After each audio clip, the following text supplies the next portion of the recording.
ਸਾਹਿਬ ਜੀ ਮਹਾਰਾਜ। श्री गुरु ग्रंथ साहिब जी महाराज। ਆਪ ਜੀ ਮਹਾਰਾਜ ਜੀ ਦੀ ਪਾਵਨ ਪਿੱਤਰ ਹਜ਼ੂਰੀ ਵਿੱਚ ਬੈਠ ਕੇ ਗੁਰਬਾਣੀ ਦਾ ਕੀਰਤਨ ਸਰਵਣ ਕੀਤਾ। ਵਹ ਪ੍ਰਗਟਿਓ ਪੁਰਖ ਭਗਵੰਤ ਰੂਪ ਗੁਰੂ ਗੋਬਿੰਦ ਸੂਰਾ। ਆਓ ਸਾਰੇ ਦਾਸ ਦੀ ਤੇ ਦੋਵੇਂ ਹੱਥ ਜੋੜ ਕੇ ਗੱਜ ਕੇ ਫਤਿਹ ਬੁਲਾਓ। ਵਾਹਿਗੁਰੂ ਜੀ ਕਾ ਖਾਲਸਾ ਵਾਹਿਗੁਰੂ ਜੀ ਕੀ ਫਤਿਹ। ਸਾਧ ਸੰਗਤ ਜੀ, ਅੱਜ ਬਹੁਤ ਸਾਰੀਆਂ ਸੰਗਤਾਂ ਸੱਚੇ ਪਾਤਸ਼ਾਹ ਸ੍ਰੀ ਗੁਰੂ ਗੋਬਿੰਦ ਸਿੰਘ ਸਾਹਿਬ ਜੀ ਦੇ ਅਵਤਾਰ ਗੁਰਪੁਰਬ ਮਨਾ ਰਹੀਆਂ ਨੇ। ਇਸ ਸੰਬੰਧ ਦੇ ਵਿੱਚ ਆਪ ਜਿਤਨੇ ਵੀ ਸੱਜ ਕੇ ਬੈਠੇ ਹੋ, ਪ੍ਰੇਮ ਦੇ ਨਾਲ ਆਪ ਸਭ ਨੂੰ ਧੰਨ ਸੱਚੇ ਪਾਤਸ਼ਾਹ ਸ੍ਰੀ ਗੁਰੂ ਗੋਬਿੰਦ ਸਿੰਘ ਸਾਹਿਬ ਮਹਾਰਾਜ ਜੀ ਦੇ ਪਾਵਨ ਅਵਤਾਰ ਗੁਰਪੁਰਬ ਦੀ ਬਹੁਤ ਬਹੁਤ ਵਧਾਈ ਹੋਵੇ। ਸੱਚੇ ਪਾਤਸ਼ਾਹ ਜੀ ਨੇ ਕਿਰਪਾ ਕੀਤੀ, ਆਪਣੀ ਹਜ਼ੂਰੀ ਵਿੱਚ ਬੈਠ ਕੇ ਇਹ ਮਹਾਨ ਪਲ ਬਿਤਾਉਣ ਦਾ ਸਾਨੂੰ ਅਵਸਰ, ਮੌਕਾ ਸਾਨੂੰ ਬਖਸ਼ਿਸ਼ ਕੀਤਾ। ਕੱਲ ਤੋਂ ਹੀ ਸੰਗਤਾਂ ਗੁਰਪੁਰਬ ਦੀ ਖੁਸ਼ੀ ਵਿੱਚ ਸੇਵਾ ਕਰ ਰਹੀਆਂ ਨੇ, ਅਖੰਡ ਪਾਠ ਸਾਹਿਬ ਵਿੱਚ ਹਾਜ਼ਰੀ ਭਰ ਰਹੀਆਂ ਨੇ, ਕਥਾ ਕੀਰਤਨ ਵਿੱਚ ਹਾਜ਼ਰੀ ਭਰ ਰਹੀਆਂ ਨੇ।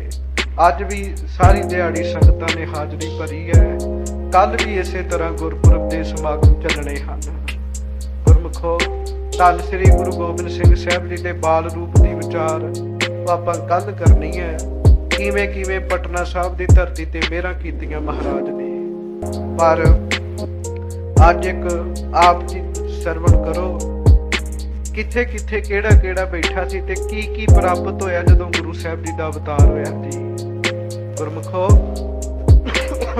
ਸ੍ਰੀ ਗੁਰੂ ਗੋਬਿੰਦ ਸਿੰਘ ਸਾਹਿਬ ਜੀ ਦੇ ਅਵਤਾਰ ਦੀਆਂ ਖਬਰਾਂ ਪਹਿਲਾਂ ਹੀ ਚਾਲੂ ਹੋ ਗਈਆਂ ਸਨ। ਉਹ ਕਿਵੇਂ? ਸ੍ਰੀ ਨਾਨਕ ਪ੍ਰਕਾਸ਼ ਗ੍ਰੰਥ ਵਿੱਚ ਭਾਈ ਸੰਤੋਖ ਸਿੰਘ ਦੀ ਇੱਕ ਗੱਲ ਲਿਖਦੇ। ਉਹ ਕਹਿੰਦੇ ਗੁਰੂ ਨਾਨਕ ਸਾਹਿਬ ਕੀਰਤਨ ਕਰ ਰਹੇ ਸਨ। ਸ਼ੇਰਾਂ ਨੇ ਆ ਕੇ ਕੀਰਤਨ ਸੁਣਿਆ। ਸ਼ੇਰਾਂ ਨੇ ਕੀਰਤਨ ਦਾ ਭੋਗ ਪਿਆ, ਸਮਾਪਤੀ ਹੋਈ। ਧੰਨ ਗੁਰੂ ਨਾਨਕ ਸਾਹਿਬ ਸੱਚੇ ਪਾਤਸ਼ਾਹ ਉਹਨਾਂ ਨੂੰ ਪੁੱਛਦੇ ਨੇ, ਭਾਈ ਤੁਸੀਂ ਕੀਰਤਨ ਬੜੇ ਪ੍ਰੇਮ ਨਾਲ ਸੁਣਿਆ ਤੇ ਦੱਸੋ ਤੁਹਾਡੀ ਦਸ਼ਾ ਕਿਵੇਂ ਹੋਈ। ਗੁਰਮੁਖੋ, ਸਤਿਗੁਰੂ ਸਵਾਲ ਕਰੇ ਤੇ ਪੱਥਰ ਨੂੰ ਵੀ ਜ਼ੁਬਾਨ ਲੱਗ ਜੇ ਜੀ। ਸਤਿਗੁਰੂ ਸਵਾਲ ਕਰੇ, ਪੱਥਰ ਵੀ ਬੋਲ ਪਵੇ ਜੀ। ਬਸ ਹੋਇਆ ਵੀ ਇਸੇ ਤਰ੍ਹਾਂ ਹੀ। ਸਤਿਗੁਰੂ ਮਹਾਰਾਜ ਨੇ ਜਦੋਂ ਪ੍ਰਸ਼ਨ ਕੀਤਾ, ਇੱਕ ਬਜ਼ੁਰਗ ਸ਼ੇਰ ਉੱਠ ਕੇ ਮਹਾਰਾਜ ਨੂੰ ਕਹਿਣ ਲੱਗਾ, ਸੱਚੇ ਪਾਤਸ਼ਾਹ ਬੇਨਤੀ ਇਹ ਹੈ, ਅਸੀਂ ਜਿੰਨੇ ਵੀ ਲੋਕ ਹੈ ਨਾ ਤੁਹਾਨੂੰ ਦਿਸ ਰਹੇ, ਸਾਨੂੰ ਪਹਿਲੇ ਜਨਮ ਵਿੱਚ ਮਾਸ ਖਾਣ ਦੀ ਬਹੁਤ ਆਦਤ ਸੀਗੀ, ਬਹੁਤ ਖਾਧਾ ਆਪਾਂ। ਸਾਡੀ ਜੀਭ ਦਾ ਚਸਕਾ ਸੀ ਮਾਸ ਖਾਣਾ, ਸਾਡੀ ਅੰਤਮ ਵਾਸ਼ਨਾ ਵੀ ਮਾਸ ਖਾਣਾ ਹੀ ਸੀਗੀ। ਹੁਣ ਰੱਬ ਨੇ ਸਾਨੂੰ ਜਿਹੜੀ ਜੂਨ ਦਿੱਤੀ ਹੈ ਨਾ, ਉਹ ਸ਼ੇਰਾਂ ਦੀ ਦੇ ਦਿੱਤੀ ਹੈ। ਗੱਜ ਕੇ ਆਖੋ ਵਾਹਿਗੁਰੂ। ਇਹਦਾ ਭਾਵ ਇਹ ਹੈ ਵੀ ਹੁਣ ਮਾਸ ਖਾਵਾਂਗੇ ਤੇ ਜਿੰਦੇ ਰਵਾਂਗੇ, ਤੇ ਮਾਸ ਨਹੀਂ ਮਿਲਿਆ ਤੇ ਜਿੰਦੇ ਰਹਿਣਾ ਔਖਾ। ਮਹਾਰਾਜ ਇਸ ਜੰਗਲ ਵਿੱਚ 100 ਯੋਜਨ ਤੱਕ ਬੰਦਾ ਕੋਈ ਜਿੰਦਾ ਨਹੀਂ ਰਹਿਣ ਦਿੱਤਾ। ਸੱਚੇ ਪਾਤਸ਼ਾਹ ਸਾਰੇ ਆਪਾਂ ਮਾਰ ਕੇ ਖਾ ਗਏ ਆ। ਮਹਾਰਾਜ ਜੀ ਜਾਨਵਰ ਵੀ ਕੋਈ ਜਿੰਦਾ ਨਹੀਂ ਰਹਿਣ ਦਿੱਤਾ। ਪੰਛੀ ਥੱਲੇ ਨਹੀਂ ਉਤਰਦੇ, ਨਹੀਂ ਤੇ ਪੰਛੀਆਂ ਨੂੰ ਵੀ ਮਾਰ ਕੇ ਖਾ ਜੀਏ। ਤੇ ਮਹਾਰਾਜ ਭੁੱਖੇ ਬੈਠੇ ਆ ਇੱਥੇ। ਮਹਾਰਾਜ ਕਹਿੰਦੇ ਗੱਲ ਕੀ? ਮਹਾਰਾਜ ਜੀ ਪਹਿਲਾਂ ਤੇ ਸਾਡੇ ਵਿੱਚੋਂ ਕੋਈ ਸ਼ੇਰ ਸੌਂਦਾ ਸੀ ਨਾ, ਅਸੀਂ ਉਹਨੂੰ ਮਾਰ ਕੇ ਖਾ ਜਾਂਦੇ ਹਾਂ। ਹੁਣ ਤੇ ਦੂਜਿਆਂ ਸ਼ੇਰਾਂ ਨੂੰ ਵੀ ਪਤਾ ਲੱਗ ਗਿਆ ਤੇ ਮਜਬੂਰੀ ਵਿੱਚ ਕੋਈ ਸ਼ੇਰ ਵੀ ਨਹੀਂ ਸੌਂਦਾ, ਇੱਕ ਲੱਤ ਤੇ ਖੜੇ ਨੇ ਸਾਰੇ। ਤੇ ਮਹਾਰਾਜ ਕਹਿਣ ਲੱਗੇ, ਭਾਈ ਤੁਸੀਂ ਸੁਣਿਆ ਕੀਰਤਨ ਤੇ ਤੁਹਾਨੂੰ ਕੀਰਤਨ ਦਾ ਫਲ ਤੇ ਮਿਲਣਾ ਹੀ ਮਿਲਣਾ। ਗੱਜ ਕੇ ਆਖੋ ਵਾਹਿਗੁਰੂ। ਕੀਰਤਨ ਸੁਣਨ ਦਾ ਫਲ ਤੇ ਹਰ ਹਾਲਤ ਵਿੱਚ ਮਿਲਣਾ ਹੀ ਮਿਲਣਾ ਕਹਿਣ ਲੱਗੇ। ਮਹਾਰਾਜ ਜੀ ਫਿਰ ਕਰੋ ਕਿਰਪਾ। ਸਤਿਗੁਰੂ ਕਹਿਣ ਲੱਗੇ, ਕੋਈ ਨਹੀਂ, ਹੁਣ ਥੋੜੇ ਦਿਨਾਂ ਤੱਕ ਤੁਸੀਂ ਸਰੀਰ ਤਿਆਗ ਦੋਗੇ। ਜਦੋਂ ਮੈਂ 10ਵੇਂ ਜਾਮੇ ਵਿੱਚ ਆਵਾਂਗਾ ਤੁਹਾਨੂੰ ਸਾਰਿਆਂ ਨੂੰ ਆਪਣੇ ਸਿੰਘ ਬਣਾ ਲਓ। ਕਹਿਣ ਲੱਗੇ ਜਦੋਂ ਮੈਂ 10ਵੇਂ ਜਾਮੇ ਚ ਆਵਾਂਗਾ। ਭਾਈ ਸੰਤੋਖ ਸਿੰਘ ਜੀ ਨੇ ਬਕਾਇਦਾ ਇਹ ਗੱਲ ਵੀ ਲਿਖੀ ਸੀ। ਕਹਿੰਦੇ ਨੇ ਉਹਨਾਂ ਸਵਾਲ ਕੀਤਾ ਜੀ, ਮਹਾਰਾਜ ਜੀ ਉਰੋਂ ਤੁਹਾਡਾ ਨਾਮ ਕੀ ਹੋਏਗਾ? ਗੁਰੂ ਨਾਨਕ ਦੇਵ ਸਾਹਿਬ ਕਹਿਣ ਲੱਗੇ, ਭਾਈ ਉਰੋਂ ਮੇਰਾ ਨਾਮ ਗੁਰੂ ਗੋਬਿੰਦ ਸਿੰਘ ਹੋਏਗਾ। ਕਹਿਣ ਲੱਗੇ ਆਉਣ ਵੇਖੋ ਅਜੇ ਗੁਰੂ ਹਰਗੋਬਿੰਦ ਸਾਹਿਬ ਜੀ ਨਹੀਂ ਆਏ ਜੀ। ਪਿਤਾ ਸਤਿਗੁਰੂ ਗੁਰੂ ਤੇਗ ਬਹਾਦਰ ਸਾਹਿਬ ਸਰੀਰ ਕਰਕੇ ਨਹੀਂ ਅਜੇ ਸੰਸਾਰ ਵਿੱਚ ਆਏ। ਜੋਤ ਕਰਕੇ ਗੁਰੂ ਨਾਨਕ ਸਾਹਿਬ ਇੱਕੋ ਹੀ ਗੱਲ ਹੈ ਜੀ। ਪਰ ਸਾਰਿਆਂ ਤੋਂ ਪਹਿਲਾਂ 10ਵੇਂ ਪਾਤਸ਼ਾਹ ਦੀਆਂ ਬਚਨ ਪਹਿਲਾਂ ਹੀ ਆਰੰਭ ਹੋ ਗਏ ਜੀ। ਪਟਨਾ ਸਾਹਿਬ ਦੀ ਧਰਤੀ ਤੇ ਮਾਲਕ ਸੱਚੇ ਪਾਤਸ਼ਾਹ ਅੱਜ ਦੇ ਦਿਨ ਅਵਤਾਰ ਧਾਰਨ ਕਰਦੇ ਨੇ। ਖੁਸ਼ੀਆਂ ਮਨਾਈਆਂ ਜਾਂਦੀਆਂ ਪਟਨਾ ਸਾਹਿਬ ਵਿੱਚ। ਦੋ ਥਾਵਾਂ ਤੇ ਖਾਸ ਖੁਸ਼ੀ ਮਨਾਈ ਗਈ, ਇੱਕ ਪਟਨਾ ਸਾਹਿਬ ਵਿੱਚ, ਇੱਕ ਢਾਕੇ ਦੇ ਵਿੱਚ। ਜਿਸ ਰਾਤਰੀ ਨੂੰ ਅੰਮ੍ਰਿਤ ਵੇਲੇ ਸ੍ਰੀ ਗੁਰੂ ਗੋਬਿੰਦ ਸਿੰਘ ਸਾਹਿਬ ਜੀ ਦੀ ਆਮਦ ਹੁੰਦੀ ਹੈ, ਮਹਾਰਾਜ ਜੀ ਦੇ ਪਿਤਾ ਸਤਿਗੁਰੂ ਗੁਰਦੇਵ ਸਤਿਗੁਰੂ ਗੁਰੂ ਤੇਗ ਬਹਾਦਰ ਸਾਹਿਬ ਰਾਤ ਆਰਾਮ ਨਹੀਂ ਕਰਦੇ ਸਰੀਰਕ ਤੌਰ ਤੇ। ਕਹਿੰਦੇ ਨੇ ਇੱਕ ਸਿੱਖ ਲਾਗੇ ਬੈਠਾ ਸੀ, ਉਹਨੇ ਹੱਥ ਜੋੜ ਕੇ ਵੇਖਿਆ, ਹੱਥ ਨੂੰ ਗੁਰੂ ਤੇਗ ਬਹਾਦਰ ਸਾਹਿਬ ਨੇ ਦੋਵੇਂ ਹੱਥ ਜੋੜ ਕੇ ਨਮਸਕਾਰ ਕੀਤੀ ਹੈ। ਉਹ ਮਹਾਰਾਜ ਜੀ ਨੂੰ ਸਵਾਲ ਕਰਦਾ ਹੈ, ਦਿਨ ਚੜੇ ਮਹਾਰਾਜ ਅੱਜ ਅੱਧੀ ਰਾਤ ਅੰਮ੍ਰਿਤ ਵੇਲੇ ਅਚਾਨਕ ਤੁਸੀਂ ਹੱਥ ਜੋੜ ਨਮਸਕਾਰ ਕਿਉਂ ਕੀਤੀ? ਤੇ ਉੱਥੇ ਫਿਰ ਗੁਰੂ ਤੇਗ ਬਹਾਦਰ ਸਾਹਿਬ ਕਹਿਣ ਲੱਗੇ, ਭਾਈ ਉਸ ਸਮੇਂ ਇਸ ਸੰਸਾਰ ਦੇ ਵਿੱਚ ਕੌਣ ਆਇਆ ਸੀ? ਕਹਿਣ ਲੱਗੇ ਜਿਸ ਸਰੀਰ ਵਿੱਚ ਗੁਰੂ ਨਾਨਕ ਸਾਹਿਬ ਜੀ ਦੀ ਜੋਤ ਨੇ ਲੱਟ ਲੱਟ ਕਰਕੇ ਜਗਣਾ, ਉਸ ਸਰੀਰ ਦਾ ਆਗਮਨ ਹੋਇਆ ਸੀ ਉਸ ਸਮੇਂ। ਕਹਿਣ ਲੱਗੇ ਮੈਂ ਉਹਨਾਂ ਨੂੰ ਜੀ ਆਇਆਂ ਆਖਣ ਵਿੱਚ ਆਪਣਾ ਸਿਰ ਝੁਕਾਇਆ। ਗੁਰਮੁਖੋ ਅੱਜ ਖਾਸ ਕਰਕੇ ਦਿਨ 'ਚ ਮਾਤਾ ਗੁਜਰੀ ਜੀ ਨੂੰ ਧੰਨ ਕਹਿਣ ਦਾ। ਇੱਕ ਵਾਰੀ ਗੱਜ ਕੇ ਆਖੋ, ਧੰਨ ਮਾਤਾ ਗੁਜਰੀ ਜੀ, ਧੰਨ ਮਾਤਾ ਗੁਜਰੀ ਜੀ, ਧੰਨ ਮਾਤਾ ਗੁਜਰੀ ਜੀ, ਧੰਨ ਮਾਤਾ ਗੁਜਰੀ ਜੀ। ਧੰਨ ਮਾਤਾ। ਕਾਰਨ ਕੀ ਹੈ ਸੰਗਤ ਜੀ? ਧੰਨ ਜਨਨੀ ਜਿਨ ਜਾਇਆ, ਧੰਨ ਪਿਤਾ ਪ੍ਰਦਾਨ। ਆਮ ਸੰਤਾਨ ਨੂੰ ਸੰਸਾਰ ਵਿੱਚ ਜਨਮ ਦੇਣਾ ਹੋਵੇ ਤੇ ਮਾਂ ਦੀ ਪਿਛਲੇ ਜਨਮਾਂ ਦੀ ਕਮਾਈ, ਵੇਖੋ ਥੋੜੀ ਨੇਕ ਔਲਾਦ ਨੂੰ ਜਨਮ ਦੇਣਾ ਤੇ ਪਿਛਲੇ ਜਨਮ ਦਾ ਤਪ ਜਾਂ ਇਸ ਜਨਮ ਦੀ ਕਮਾਈ। ਧੰਨ ਮਾਤਾ ਗੁਜਰੀ ਜੀ ਦੀ ਕੁੱਖੋਂ ਸਤਿਗੁਰਾਂ ਦਾ ਅਵਤਰਨ ਹੋਇਆ। ਗੁਰਮੁਖੋ ਮਾਤਾ ਗੁਜਰੀ ਜੀ ਦੀ ਕਿੰਨੀ ਵੱਡੀ ਕਮਾਈ ਹੋਏਗੀ। ਇੱਕ ਵਿਦਵਾਨ ਦੱਸਦਾ ਹੈ, ਲਗਭਗ 30 ਸਾਲਾਂ ਤੋਂ ਬਾਅਦ ਮਾਤਾ ਜੀ ਦੀ ਕੁੱਖ ਨੂੰ ਭਾਗ ਲੱਗਾ ਸੀ। ਸ੍ਰੀ ਗੁਰੂ ਗੋਬਿੰਦ ਸਿੰਘ ਸਾਹਿਬ ਜੀ ਦਾ ਅਵਤਰਨ ਹੋਇਆ। ਵਿਆਹ ਹੋਣ ਤੋਂ ਬਾਅਦ ਦੀ ਗੱਲ ਹੈ। ਉਹ ਲਿਖਦਾ ਹੈ ਵੀ ਵਿਆਹ ਤੋਂ ਬਾਅਦ 5 ਸਾਲ ਤੱਕ ਸੰਤਾਨ ਨਾ ਹੋਵੇ। ਕਈ ਵਾਰੀ ਲੋਕ ਉਸ ਇਸਤਰੀ ਦਾ ਮਜ਼ਾਕ ਵੀ ਉਡਾਉਂਦੇ ਨੇ। ਮਾਤਾ ਗੁਜਰੀ ਜੀ ਨਾਲ ਕਈ ਗੱਲਾਂ ਹੋਈਆਂ ਹੋਣਗੀਆਂ, ਪਰ ਜਿਸ ਕੁੱਖ ਵਿੱਚ ਧੰਨ ਸ੍ਰੀ ਗੁਰੂ ਗੋਬਿੰਦ ਸਿੰਘ ਸਾਹਿਬ ਜੀ ਦੀ ਆਮਦ ਹੋਣੀ ਹੈ, ਗੁਰਮੁਖੋ ਲਗਭਗ ਤਿਆਰ ਹੋਣ ਵਾਸਤੇ ਉਹਨੂੰ 30 ਸਾਲ ਦਾ ਸਮਾਂ ਲੱਗਾ ਜੀ। ਧੰਨ ਮਾਤਾ ਗੁਜਰੀ ਜੀ ਨੂੰ ਨਮਸਕਾਰ ਕਰਨ ਦਾ ਅੱਜ ਦਿਨ ਹੈ ਗੁਰਮੁਖੋ। ਇਸ ਦਿਨ ਮਾਤਾ ਜੀ ਨੇ ਵੱਡਾ ਸੰਸਾਰ ਤੇ ਪਰਉਪਕਾਰ ਕੀਤਾ। ਮਾਤਾ ਜੀ ਨੇ ਧੰਨ ਸ੍ਰੀ ਗੁਰੂ ਗੋਬਿੰਦ ਸਿੰਘ ਸਾਹਿਬ ਜੀ ਦੇ ਸਾਨੂੰ ਸਾਰਿਆਂ ਨੂੰ ਦਰਸ਼ਨ ਕਰਾਏ ਜੀ। ਸਾਂਝੇ ਨੇ ਸਤਿਗੁਰੂ। ਉੱਥੇ ਹੀ ਇੱਕ ਬੰਨੇ ਇੱਕ ਹੋਰ ਘਟਨਾ ਵਾਪਰਦੀ ਹੈ। ਉਹ ਘਟਨਾ ਕੀ ਸੀ? ਉਹ ਸੀ ਕੁੜਾਮ ਦੇ ਵਿੱਚ, ਇੱਧਰ ਪੰਜਾਬ ਵਿੱਚ। ਲਗਭਗ ਬਹੁਤ ਬਜ਼ੁਰਗ ਨੇ ਪੀਰ ਜੀ, ਪਰ ਅੱਜ ਉਹ ਪੀਰ ਜੀ ਅਚਾਨਕ ਹੀ ਉੱਠੇ। ਅੱਗੇ ਪੱਛਮ ਵੱਲ ਨੂੰ ਮੱਥਾ ਟੇਕਦੇ ਸਨ, ਅੱਜ ਪੂਰਬ ਵੱਲ ਨੂੰ ਮੱਥਾ ਟੇਕਿਆ। ਇੱਕ ਵਾਰੀ ਮੱਥਾ ਨਹੀਂ ਟੇਕਿਆ ਗੁਰਮੁਖੋ, ਲਗਭਗ 3 ਵਾਰ ਮੱਥਾ ਟੇਕੀ ਜਾ ਰਹੇ ਨੇ ਪੀਰ ਦੀ। ਘਟ ਕੇ ਆਖੋ ਵਾਹਿਗੁਰੂ। ਗੁਰਬਾਣੀ ਦੀ ਪੰਗਤੀ ਹੈ, ਧੰਨ ਸੋ ਦੇਸ਼ ਜਹਾਂ ਤੂੰ ਬਸਿਆ, ਮੇਰੇ ਸੱਜਣ ਮੀਤ ਮੁਰਾਰੇ ਜੀਓ। ਆਮ ਤੌਰ ਤੇ ਜਿਹੜਾ ਬਹੁਤਾ ਸ਼ਰਧਾਲੂ ਹੋਏਗਾ ਉਹ ਕੀ ਕਰੇਗਾ?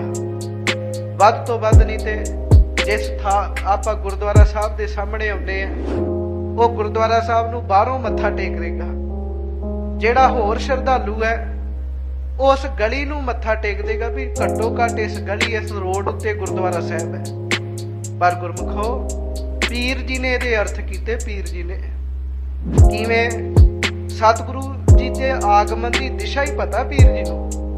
ਨਾ ਮਹਾਰਾਜ ਜੀ ਦਾ ਸਰੀਰ ਹੀ ਉਹਨਾਂ ਦੇ ਸਾਹਮਣੇ ਹੈਗਾ, ਨਾ ਹੀ ਪਟਨਾ ਸਾਹਿਬ ਸਾਹਮਣੇ ਹੈ, ਤੇ ਗੁਰਮੁਖੋ ਨਾ ਹੀ ਕੋਈ ਮਹਾਰਾਜ ਜੀ ਦਾ ਘਰ ਸਾਹਮਣੇ ਹੈ। ਕੇਵਲ ਮੈਂ ਬਾਹਰ ਦੀ ਗੱਲ ਕਰਦਾ, ਕੇਵਲ ਦਿਸ਼ਾ ਹੀ ਪਤਾ ਲੱਗੀ ਵੀ ਇਸ ਦਿਸ਼ਾ ਵਿੱਚ ਅਵਤਰਨ ਹੋਇਆ ਅੱਜ ਰੱਬ ਦਾ। ਤੇ ਗੁਰਮੁਖੋ ਉਸ ਦਿਸ਼ਾ ਨੂੰ ਮੱਥਾ ਟੇਕ ਟੇਕ ਕੇ ਦੱਸ ਰਹੇ ਨੇ, ਧੰਨ ਸੋ ਦੇਸ ਜਹਾਂ ਤੂੰ ਬਸਿਆ, ਮੇਰੇ ਸੱਜਣ ਮੀਤ ਮੁਰਾਰੇ ਜੀਓ। ਇਹ ਪੰਕਤੀ ਦੇ ਅਰਥ ਮੈਂ ਸਮਝਦਾ ਵਧੀਆ ਪੀਰ ਜੀ ਨੇ ਕੀਤੇ। ਉਹਨਾਂ ਆਪਦੇ ਜੀਵਨ ਵਿੱਚ ਪ੍ਰੈਕਟੀਕਲ ਕਰਕੇ ਵਿਖਾਇਆ। ਗੁਰਮੁਖੋ ਨਮਸਕਾਰ ਕੀਤੀ। ਅੱਜ ਰਾਤ ਪੀਰ ਜੀ ਨੂੰ ਨੀਂਦ ਨਹੀਂ ਸੀ ਆ ਰਹੀ, ਮਾਨੋ ਜਿਵੇਂ ਕਿਸੇ ਆਪਣੇ ਨੇ ਆਉਣਾ ਹੋਵੇ। ਅੱਜ ਪੀਰ ਜੀ ਦਾ ਅੰਦਰ ਪੂਰੀ ਤੌਰ ਤੇ ਟਿਕ ਗਿਆ। ਅੰਦਰੋਂ ਬਾਹਰੋਂ ਪੀਰ ਜੀ ਬਹੁਤ ਜ਼ਿਆਦਾ ਖੁਸ਼ ਨੇ। ਪਰ ਜਦੋਂ 3 ਵਾਰ ਸਜਦਾ ਕੀਤਾ ਧਰਤੀ ਤੇ, ਚੇਲਿਆਂ ਨੇ ਸਵਾਲ ਕਰ ਦਿੱਤਾ, ਪੀਰ ਜੀ ਤੁਸੀਂ ਸਾਨੂੰ ਸਿੱਖਿਆ ਦਿੰਦੇ ਸੀਗੇ ਵੀ ਪਸ਼ਚਮ ਅੱਲਾ ਮੁਕਾਮ, ਪੱਛਮ ਵਿੱਚ ਅੱਲਾ ਦਾ ਮੁਕਾਮ ਹੈ, ਤੇ ਤੁਸੀਂ ਆਪ ਅੱਜ ਪੂਰਬ ਨੂੰ ਕਿਉਂ ਮੱਥਾ ਟੇਕਿਆ? ਤੇ ਪੀਰ ਜੀ ਨੇ ਫਿਰ ਆਖਿਆ, ਭਾਈ ਤੁਸੀਂ ਮੇਰੇ ਮੁਰੀਦ ਹੋ, ਇਹ ਦੱਸੋ ਵੀ ਪੱਛਮ ਵਿੱਚ ਕਿਹਨੂੰ ਮੱਥਾ ਟੇਕਦੇ ਹੋ? ਮਹਾਰਾਜ ਜੀ ਪੱਛਮ ਵਿੱਚ ਅੱਲਾ ਨੂੰ ਮੱਥਾ ਟੇਕਦੇ ਆ। ਕਹਿਣ ਲੱਗੇ, ਸੁਣੋ, ਜਿਹੜਾ ਅੱਲਾ ਪੱਛਮ ਵਿੱਚ ਸੀ, ਕਹਿਣ ਲੱਗੇ ਅੱਜ ਉਹੋ ਹੀ ਅੱਲਾ ਤਾਲਾ ਸਰੀਰ ਧਾਰਨ ਕਰਕੇ ਪੂਰਬ ਦੀ ਧਰਤੀ ਤੇ ਆ ਗਏ ਨੇ। ਕਹਿਣ ਲੱਗੇ ਤਾਂ ਜੇ ਅੱਲਾ ਨੂੰ ਮੱਥਾ ਟੇਕਣਾ, ਜੇ ਖੁਦਾ ਨੂੰ ਨਮਸਕਾਰ ਕਰਨੀ ਹੈ ਤੇ ਫਿਰ ਨਮਸਕਾਰ ਪੂਰਬ ਦੀ ਧਰਤੀ ਤੇ ਕਰੋ। ਕਿਉਂ? ਅੱਲਾ ਤਾਲਾ ਕਹਿਣ ਲੱਗੇ ਪੂਰਬ ਦੀ ਧਰਤੀ ਤੇ ਆ ਗਏ ਨੇ। ਗੱਲ ਕੀ? ਜਿਨ੍ਹਾਂ ਦੀ ਦ੍ਰਿਸ਼ਟੀ ਸੀ ਉਹਨਾਂ ਇਸ ਗੱਲ ਨੂੰ ਮਹਿਸੂਸ ਕਰ ਲਿਆ। ਮਹਿਸੂਸ ਸਾਰੇ ਨਹੀਂ ਕਰਦੇ, ਮਹਿਸੂਸ ਸਾਰੇ ਨਹੀਂ ਕਰਦੇ। ਜਿਨ੍ਹਾਂ ਦੀ ਦ੍ਰਿਸ਼ਟੀ ਸੀ ਉਹਨਾਂ ਨੂੰ ਮਹਿਸੂਸ ਹੋ ਗਿਆ। ਉਹਨਾਂ ਨੂੰ ਮਹਾਰਾਜ ਕਿਤੇ ਬੈਠੇ ਨੇ, ਉਹਨਾਂ ਦੇ ਅੰਦਰ ਦੀ ਠੰਡ, ਵਾਹਿਗੁਰੂ ਉਹਨਾਂ ਨੂੰ ਕਿਤੇ ਠੰਡ ਪਹੁੰਚ ਗਈ। ਆਮ ਤੌਰ ਤੇ ਕਹਿੰਦੇ ਵੀ ਬਲੂਟੁੱਥ ਖੁੱਲਿਆ ਹੋਣਾ ਚਾਹੀਦਾ ਹੈ। ਵੇਖੋ ਸਤਿਗੁਰੂ ਕਿਤੇ ਆਏ ਨੇ, ਪੀਰ ਜੀ ਦਾ ਬਲੂਟੁੱਥ ਕਿਤੇ ਖੁੱਲਾ ਹੈ। ਉਹਨਾਂ ਦੇ ਅੰਦਰ ਦੀਆਂ ਕਿਰਨਾਂ, ਸਤਿਗੁਰੂ ਜੀ ਦੀ ਵਾਈਬ੍ਰੇਸ਼ਨਸ ਪੀਰ ਜੀ ਤੱਕ ਪਹੁੰਚ ਰਹੀ ਹੈ। ਇਹਦਾ ਮਤਲਬ ਕਿੰਨੀ ਬੰਦਗੀ ਹੋਏਗੀ ਪੀਰ ਜੀ ਦੀ। ਅੱਜ ਥੋੜਾ ਜਿਹਾ ਪ੍ਰਸੰਗ ਆਪਾਂ ਪੀਰ ਜੀ ਨੂੰ ਸਮਰਪਿਤ, ਕਿਉਂਕਿ ਉਸੇ ਰਾਤ ਦੀ ਘਟਨਾ, ਉਸੇ ਅੰਮ੍ਰਿਤ ਵੇਲੇ ਦੀ ਘਟਨਾ, ਜਿਸ ਅੰਮ੍ਰਿਤ ਵੇਲੇ ਕਲਗੀਆਂ ਵਾਲੇ ਸਤਿਗੁਰਾਂ ਦਾ ਅਵਤਰਨ ਹੋਇਆ ਸੀ। ਪਰ ਮੈਂ ਬੇਨਤੀ ਕਰਦੀ ਹਾਂ ਸਾਧ ਸੰਗਤ ਜੀ, ਗੁਰੂ ਦਾ ਅਵਤਰਨ ਹੋਇਆ, ਅੱਜ ਤੱਕ ਅਸੀਂ ਇਹ ਨਹੀਂ ਕਹਿ ਸਕਦੇ ਸਤਿਗੁਰੂ ਕਿਤੇ ਗਏ ਨੇ।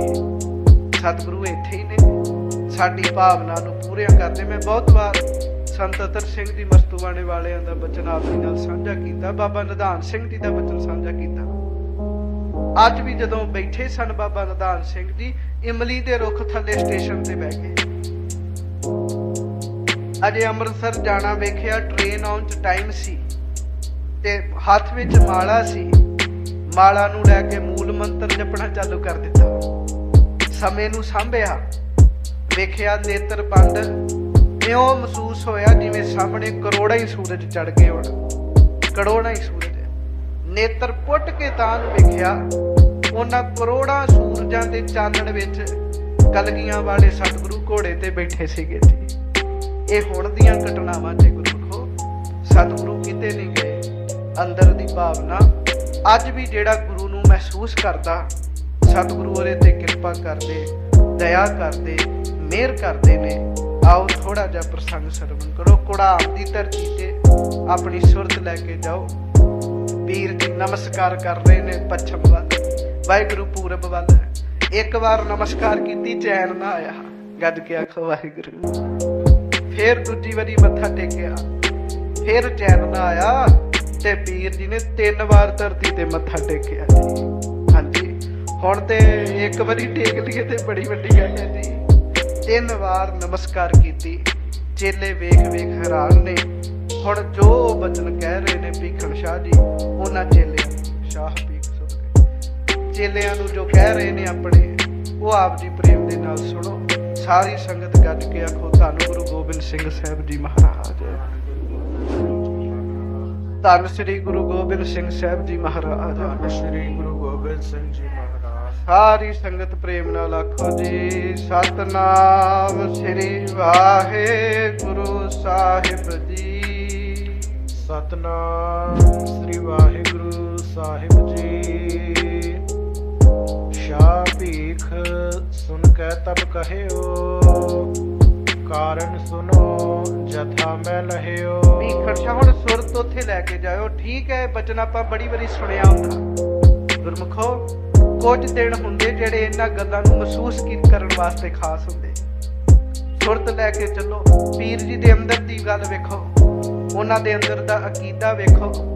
ਇੱਥੇ ਕਹਿਣਾ ਪਏਗਾ ਜਿਹੜੀ ਰੱਬ ਦੀ ਮਿਹਰ ਹੈ ਨਾ, ਉਹ ਧਰਮ ਦੇ ਦਾਇਰੇ ਵਿੱਚ ਵੀ ਨੀਚੇ ਰੱਖੀ ਜਾ ਸਕਦੀ ਵੀ ਰੱਬੀ ਮਿਹਰ ਇਸੇ ਧਰਮ ਦੇ ਬੰਦੇ ਤੇ ਹੋਏਗੀ। ਨਹੀਂ ਗੁਰਮੁਖੋ, ਧਰਮ ਤੇ ਆਪਾਂ ਬਣਾਏ ਨੇ। ਰੱਬੀ ਮਿਹਰ ਕਿਸੇ ਤੇ ਵੀ ਹੋ ਸਕਦੀ ਜਿਹਦੇ ਅੰਦਰ, ਜਿਹਦਾ ਦਿਲ ਸਾਬਤ ਹੈ, ਜਿਹਦਾ ਦਿਲ ਸੁੱਚਾ ਹੈ। ਰੱਬੀ ਮਿਹਰ ਕਿਸੇ ਤੇ ਵੀ ਹੋ ਸਕਦੀ ਹੈ। ਪੀਰ ਜੀ ਨੂੰ ਸਵਾਲ ਕੀਤਾ, ਪੀਰ ਜੀ ਨੇ ਅੱਗੋਂ ਆਪਣੇ ਚੇਲਿਆਂ ਨੂੰ ਉੱਤਰ ਦਿੱਤਾ। ਹਾਂਜੀ, ਦੀਨ ਦੁਨੀ ਕੋ ਖਾਮਦ ਆਵਾ। ਗੱਜ ਕੇ ਆਖੋ ਵਾਹਿਗੁਰੂ। ਤੇ ਨਾ ਜੀ ਗੱਜ ਕੇ ਕਰੀ ਆਖੋ ਧੰਨ ਗੁਰੂ ਗੋਬਿੰਦ ਸਿੰਘ ਸਾਹਿਬ ਜੀ ਮਹਾਰਾਜ। ਪਤਾ ਪੀਰ ਜੀ ਕੀ ਆਖ ਰਹੇ ਆਪਣੇ ਚੇਲਿਆਂ ਨੂੰ? ਕਹਿਣ ਲੱਗੇ ਭਾਈ ਸਾਡੇ ਵਿੱਚ ਅੱਜ ਦੀਨ ਦੁਨੀਆ ਦੇ ਮਾਲਕ ਆਏ ਨੇ। ਕਹਿਣ ਲੱਗੇ ਅੱਜ ਧਰਤੀ ਤੇ ਦੀਨ ਦੁਨੀ ਕੋ ਖਾਵੰਦ ਆਵਾ। ਖਾਵੰਦ ਦਾ ਅਰਥ ਕੀ ਹੁੰਦਾ ਜੀ? ਖਾਵੰਦ ਦਾ ਅਰਥ ਹੁੰਦਾ ਮਾਲਕ। ਅੱਜ ਦੀਨ ਦੁਨੀ ਦਾ ਖਾਵੰਦ ਆਇਆ। ਕਹਿਣ ਲੱਗੇ ਦੀਨ ਤੇ ਦੁਨੀਆ, ਲੋਕ ਪਰਲੋਕ ਦਾ ਮਾਲਕ ਅੱਜ ਧਰਤੀ ਤੇ ਆਇਆ। ਕਹਿਣ ਲੱਗੇ ਹੁਣ ਵੇਖੋ ਪੀਰ ਜੀ ਕਹਿੰਦੇ, ਤੁਸੀਂ ਵੀ ਸਾਰੇ ਕਹਿ ਦੋ, ਦੀਨ ਦੁਨੀ ਕੋ ਖਾਵੰਦ ਆਵਾ, ਦੀਨ ਦੁਨੀ ਕੋ ਖਾਵੰਦ ਆਵਾ, ਦੀਨ ਦੁਨੀ ਕੋ ਖਾਵੰਦ ਆਵਾ, ਦੀਨ ਦੁਨੀ ਕੋ ਖਾਵੰਦ ਆਵਾ। ਕੌਣ ਆਏ ਅੱਜ? ਅੱਜ ਆਏ ਦੀਨ ਦੁਨੀਆ ਦੇ ਮਾਲਕ ਆਏ। ਕਹਿਣ ਲੱਗੇ ਦੀਨ ਦੁਨੀ ਕੋ ਖਾਵੰਦ ਆਵਾ, ਦੀਨ ਦੁਨੀ ਕੋ ਖਾਵੰਦ ਆਵਾ, ਦੀਨ ਦੁਨੀ ਕੋ ਖਾਵੰਦ ਆਵਾ, ਦੀਨ ਦੁਨੀ ਕੋ ਖਾਵੰਦ ਆਵਾ, ਦੀਨ ਦੁਨੀ ਕੋ ਖਾਵੰਦ ਆਵਾ, ਦੀਨ ਦੁਨੀ ਕੋ ਖਾਵੰਦ ਆਵਾ, ਦੀਨ ਦੁਨੀ ਕੋ ਖਾਵੰਦ ਆਵਾ, ਦੀਨ ਦੁਨੀ ਕੋ ਖਾਵੰਦ ਆਵਾ। ਬੱਜਰ ਕੇ ਪੀਰ। ਹਾਂਜੀ, ਇਹ ਆ ਵੀ ਕੇਸ ਚਿੱਟੇ ਹੋ ਗਏ ਫੁੱਲੇ ਜੀ। ਰੱਬੀ ਰਸ ਅੰਦਰ ਟਿਕਿਆ, ਰੱਬੀ ਪ੍ਰੇਮ ਹੈ ਅੰਦਰ, ਅੱਲਾ ਨਾਲ ਪ੍ਰੇਮ ਸੀ। ਆਪਣੇ ਚੇਲਿਆਂ ਨੂੰ ਆਖਿਆ ਕੀ ਦੱਸਾਂ? ਕਹਿਣ ਲੱਗੇ ਰੱਬ ਧਰਤੀ ਤੇ ਆ ਗਿਆ। ਕਹਿਣ ਲੱਗੇ ਖੁਦਾ, ਅਸੀਂ ਨਹੀਂ ਮੰਨਦੇ ਸੀ ਖੁਦਾ ਸਰੀਰ ਚ ਆਉਂਦਾ। ਕਹਿੰਦੇ ਨੇ ਖੁਦਾ ਲਾ ਸ਼ਰੀਕ ਹੈ, ਉਹਦਾ ਸਰੀਰ ਵੀ ਕੋਈ ਨਹੀਂ, ਪਰ ਸੱਚੀ ਗੱਲ ਚ ਅੱਜ ਖੁਦਾ ਨੇ ਸਰੀਰ ਧਾਰਿਆ। ਕਹਿਣ ਲੱਗੇ ਦੀਨ ਦੁਨੀਆ ਦੇ ਮਾਲਕ ਜੀ ਅੱਜ ਧਰਤੀ ਤੇ ਆਏ ਨੇ। ਹਾਂਜੀ, ਮਾਨੁਖ ਦੇਹ ਧਾਰ ਬਿਦ ਆਵਾ। ਗੱਜ ਕੇ ਆਖੋ ਵਾਹਿਗੁਰੂ। ਪੀਰ ਜੀ ਨੂੰ ਪਤਾ ਸੀ ਵੀ ਮੇਰੇ ਚੇਲੇ ਬੜੇ ਤਰਕੀ ਨੇ। ਉਹਨਾਂ ਕਹਿਣਾ ਹੱਦ ਹੋ ਗਈ, ਖੁਦਾ ਤੇ ਆਉਂਦਾ ਹੀ ਨਹੀਂ ਸਰੀਰ ਧਾਰਨ ਕਰਕੇ। ਅਜੇ ਉਹ ਬੋਲਣ ਹੀ ਲੱਗੇ, ਪੀਰ ਜੀ ਆਪੇ ਹੀ ਕਹਿਣ ਲੱਗ ਪਏ ਉਹਨਾਂ ਨੂੰ। ਕਹਿਣ ਲੱਗੇ ਭਾਈ ਸ਼ੰਕਾ ਨਾ ਕਰਿਓ, ਰੱਬ ਸਰੀਰ ਧਾਰਨ ਕਰਕੇ ਆਇਆ। ਕਹਿਣ ਲੱਗੇ ਪਰਮੇਸ਼ਰ ਜੀ ਅੱਜ ਸਰੀਰ ਧਾਰਨ ਕਰਕੇ ਆਏ ਨੇ। ਹਾਂਜੀ, ਗਰਭ ਨਿਕੇ ਗਰਭ ਨਿਕੋ ਗੰਜਨ। ਕਹਿਣ ਲੱਗੇ ਗਰਬਨ ਕੇ ਗਰਬਨ ਕੋ ਪੰਜਨ। ਕੀ ਕਰਨ ਆਏ ਨੇ?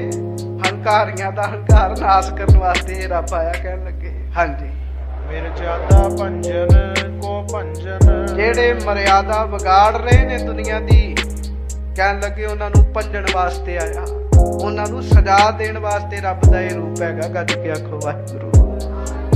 ਹਰ ਇੱਕ ਦਾ ਵੇਖੋ ਆਪੋ ਆਪਣਾ ਕਹਿਣ ਦਾ ਤਰੀਕਾ ਸੀ।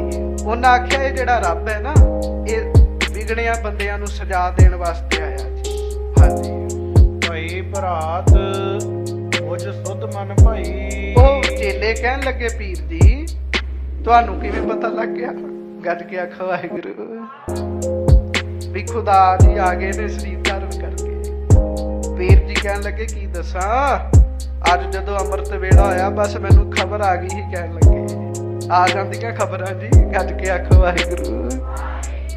ਹਾਂਜੀ, ਹੁਣ ਪੀਰ ਜੀ ਕੋ ਕਿਹੜਾ ਟੈਲੀਫੋਨ ਜਾਂ ਚਿੱਠੀ ਪੱਤਰ ਪੈ ਗਈ। ਅੰਦਰ ਦੀ ਕਮਾਈ ਦੀ ਖੇਡ ਹੈ, ਅੰਦਰ ਦੀ ਕਮਾਈ ਦੀ ਖੇਡ। ਕਹਿਣ ਲੱਗੇ ਅੱਜ ਅੰਮ੍ਰਿਤ ਵੇਲੇ ਮੈਨੂੰ ਖਬਰ ਆ ਗਈ ਸੀ ਵੀ ਰੱਬ ਜੀ ਧਰਤੀ ਤੇ ਆ ਚੁੱਕੇ, ਖੁਦਾ ਨੇ ਸਰੀਰ ਧਾਰਨ ਕਰ ਲਿਆ। ਹਾਂਜੀ, ਕਰੀ ਬੰਦਗੀ ਮੈਂ ਸੁਖਮਈ। ਇਸੇ ਕਰਕੇ ਤੇ ਮੈਂ ਅੱਜ ਉਸ ਬੰਨੇ ਉਸ ਪਾਸੇ ਮੁਖ ਕਰ ਕਰਕੇ ਬੰਦਗੀ ਕੀਤੀ ਹੈ। ਹਾਂਜੀ, ਔਰ ਪਟਨਾ ਪੂਰਬ ਦਿਸ਼ ਬਸੈ। ਗੱਜ ਕੇ ਆਖੋ ਵਾਹਿਗੁਰੂ। ਕਿੱਥੇ ਹੋਇਆ ਉਹਨਾਂ ਦਾ ਅਵਤਾਰ?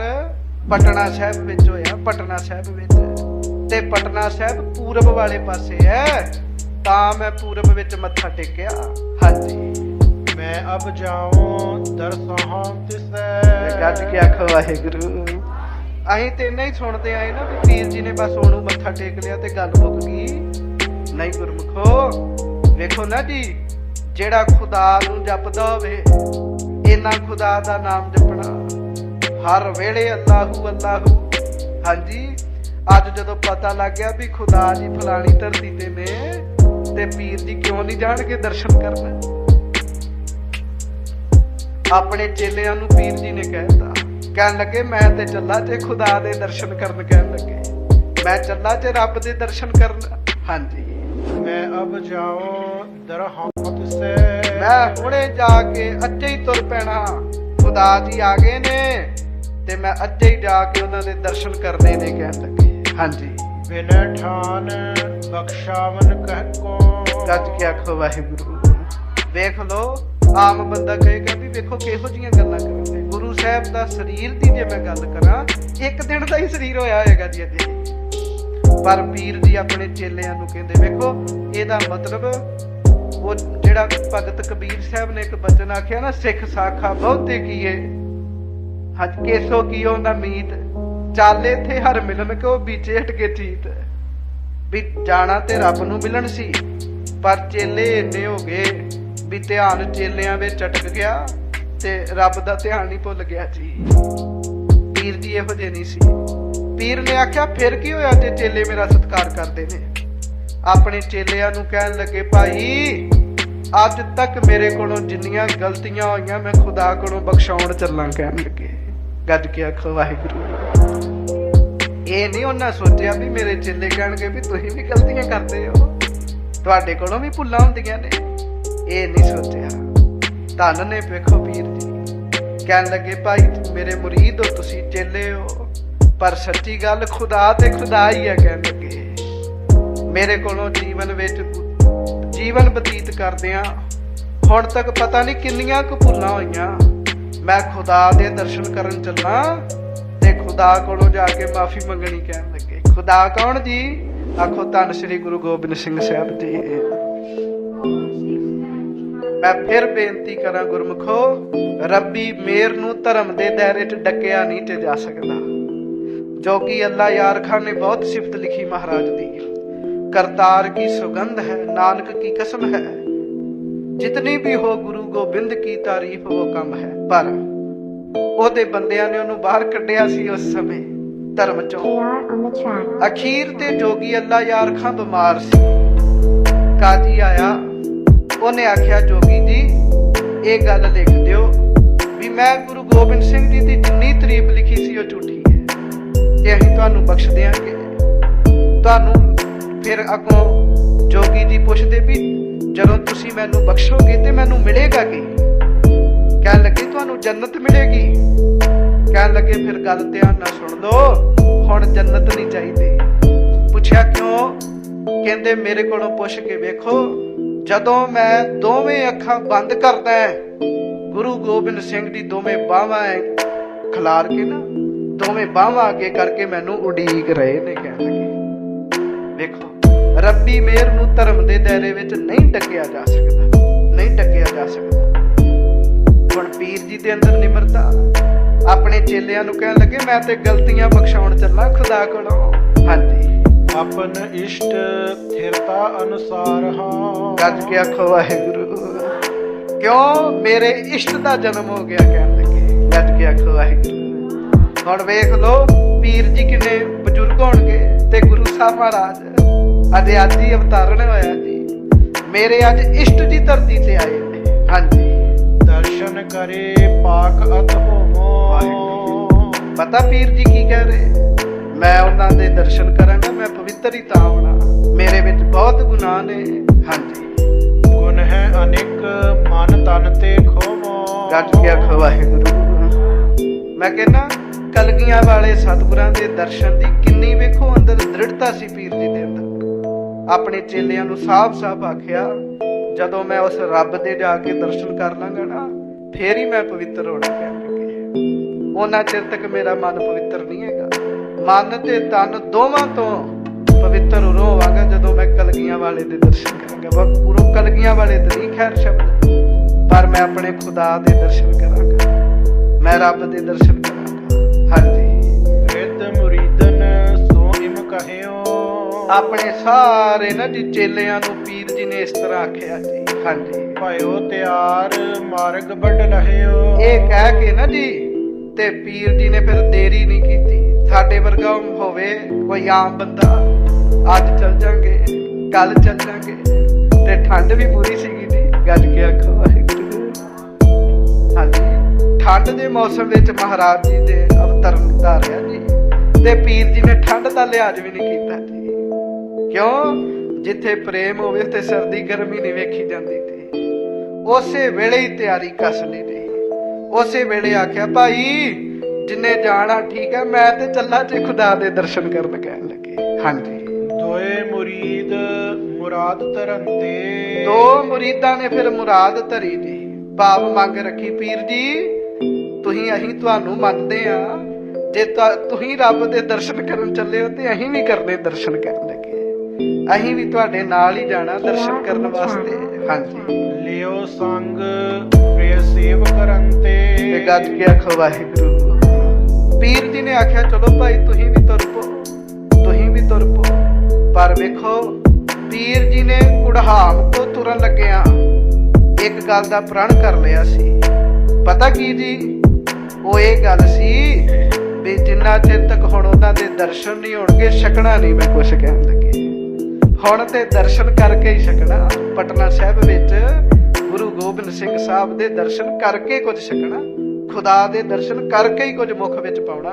ਹਾਂਜੀ, ਅਪਰ ਸਭਨ ਆਸਾਵਸ ਕਰਕੇ। ਬਾਕੀ ਸਾਰਿਆਂ ਨੂੰ ਆਸ਼ਵੰਦ ਦਿੱਤਾ ਜੀ, ਭਾਈ ਇੱਥੇ ਰਹੋ ਡੇਰੇ ਵਿੱਚ, ਥੋੜੇ ਦਿਨਾਂ ਨੂੰ ਮੈਂ ਖੁਦਾ ਦੇ ਦਰਸ਼ਨ ਕਰਕੇ ਵਾਪਸ ਆ ਜਾਣਾ ਕਹਿਣ ਲੱਗੇ। ਹਾਂਜੀ, ਕਿਤਕ ਦਿਵਸ ਹਟ ਆਏ ਉਚਰ ਕੇ। ਹਾਂਜੀ, ਆਸਾ ਹਾਥ ਗਹਿ ਚਲ ਪਰਿਓ। ਤੇ ਗੱਜ ਕੇ ਆਖੋ ਵਾਹਿਗੁਰੂ। ਬਜ਼ੁਰਗ ਸਰੀਰ ਦਰਸ਼ਨ ਕਰਨ ਵਾਸਤੇ ਫਿਰ ਹੱਥ ਵਿੱਚ ਸੋਟਾ ਫੜਿਆ ਜੀ। ਹਾਂਜੀ, ਸਿਫਤ ਖੁਦਾਏ ਰੰਗ ਉਰ ਭਰਿਓ। ਅੰਦਰ ਪੂਰਾ ਰੰਗ ਭਰਿਆ ਪਿਆ ਖੁਦਾ ਦੀਆਂ ਸਿਫਤਾਂ ਦਾ, ਵੀ ਜਦੋਂ ਮਿਲਣਗੇ, ਜਦੋਂ ਦਰਸ਼ਨ ਹੋਣਗੇ ਤੇ ਕਿਹੜੀ ਕਿਹੜੀ ਸਿਫਤ ਕਰਨੀ ਹੈ। ਅੰਦਰ ਪੂਰਾ ਰੰਗ ਭਰਿਆ ਪਿਆ ਜੀ। ਗੁਰਮੁਖੋ ਮੈਂ ਇੱਕ ਬੇਨਤੀ ਕਰਦੇ ਆ, ਗੱਜ ਕੇ ਆਖੋ ਵਾਹਿਗੁਰੂ। ਇਸੇ ਕਰਕੇ ਭਾਈ ਨੰਦ ਲਾਲ ਜੀ ਕਹਿੰਦੇ, ਵੇਖੋ ਹਰ ਇੱਕ ਬੰਦੇ ਨੇ ਕੋਸ਼ਿਸ਼ ਕੀਤੀ ਆਪੋ ਆਪਣੇ ਤਰੀਕੇ ਨਾਲ ਸਿਫਤ ਕਰਨ ਦੀ। ਪੀਰ ਜੀ ਨੇ ਆਪਣੇ ਆਪ ਨੂੰ ਉਹਨਾਂ ਦਾ ਚੇਲਾ ਕਹਾ ਲਿਆ। ਭਾਈ ਨੰਦ ਲਾਲ ਜੀ ਨੇ ਪਤਾ ਕੀ ਆਖਿਆ?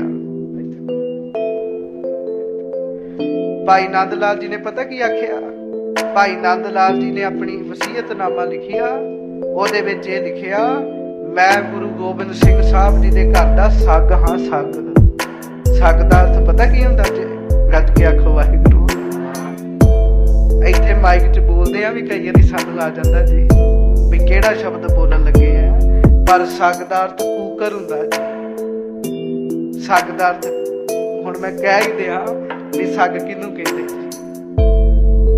ਭਾਈ ਸਾਹਿਬ ਭਾਈ ਨੰਦ ਲਾਲ ਜੀ ਇੰਨੀ ਸ਼ਰਧਾ ਰੱਖਦੇ ਸੀ ਗੁਰੂ ਗੋਬਿੰਦ ਸਿੰਘ ਸਾਹਿਬ ਉੱਤੇ।